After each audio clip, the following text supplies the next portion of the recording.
Seria com a presença do presidente Bolsonaro.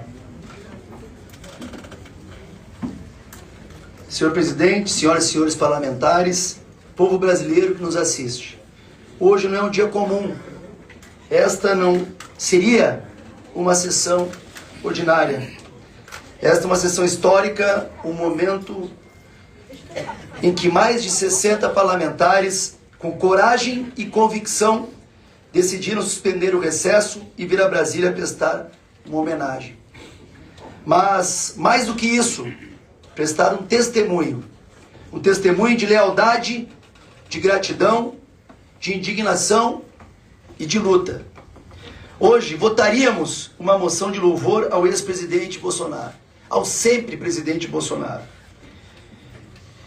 Viemos a essa comissão como oposição, como brasileiros, como parlamentares, representantes do povo. Sim, mas antes de tudo, queremos falar para vocês, como homens livres que se recusam a aceitar calado a tentativa brutal de apagar da história um dos maiores líderes políticos que essa nação já viu nascer. Bolsonaro não surgiu do nada. Ele foi forjado, pedra por pedra, ao longo dos mais de 30 anos de vida pública. Foi o homem que falava sozinho nessa tribuna quando ninguém mais ousava levantar a voz contra os demandos da esquerda. Foi o soldado que enfrentou os dragões do sistema, mesmo quando o preço era o ostracismo, o silêncio da mídia, o escárnio dos poderosos. E mesmo assim, ou justamente por isso, se transformou na maior liderança conservadora do Brasil e da América Latina. Um gigante que rompeu as barreiras do politicamente correto, que devolveu orgulho e voz a milhões de brasileiros que se sentiam esquecidos, humilhados, pisoteados. Bolsonaro é o homem da facada.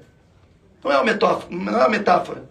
Um atentado real, brutal, covarde, que quase lhe tirou a vida em 2018. Mas nem a faca calou sua voz, nem o sangue derramado impediu que ele fosse às urnas e vencesse, com a força do povo, sem partido, sem tempo de TV, sem dinheiro, mas com uma coisa que ninguém mais tinha: verdade. Seu governo entregou muito mais do que promessas, reduziu impostos como nenhum outro governo, enfrentou o desemprego, garantiu o Auxílio Brasil de R$600, enfrentou a pandemia com coragem, enfrentou o crime com firmeza, defendeu as nossas fronteiras, deu dignidade a todos os segmentos da sociedade, respeitou o agronegócio, valorizou a família e a liberdade. Liberdades individuais e liberdade econômica para empreender e gerar riquezas. E mais, não cedeu à chantagem internacional, não se ajoelhou ao Foro de São Paulo, não traiu o Brasil. Senhor presidente Paulo Bilinski, demais colegas e imprensa, se hoje estamos aqui, se muitos dos colegas que me ouvem têm mandato, se esta bancada conservadora existe, é porque Jair Bolsonaro abriu as portas da política para uma nova geração. Ele não apenas criou um governo, ele criou um movimento, um exército de cidadãos conscientes que não aceita mais a imposição de uma narrativa única, de um pensamento único, de um poder absoluto travestido de democracia. E é justamente por isso que Bolsonaro é hoje o homem mais perseguido do Brasil. Desde 2019 foram abertos inúmeros inquéritos contra ele. E o que se viu? Arquivamentos e mais arquivamentos. Farsa atrás de farsa. Inquérito da PF, arquivado. Caso da Covaxin, arquivado. Cartão de vacina, arquivado.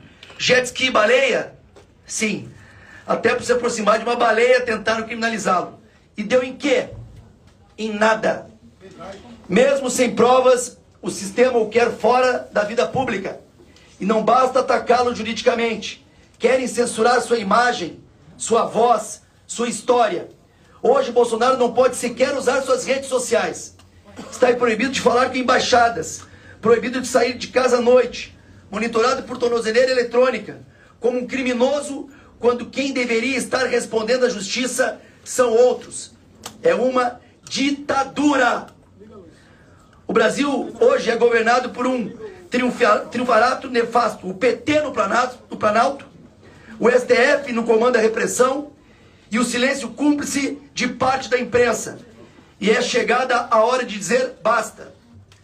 O Brasil de Lula se aproxima perigosamente do eixo do mal. Financia com a compra de petróleo russo a guerra contra a Ucrânia.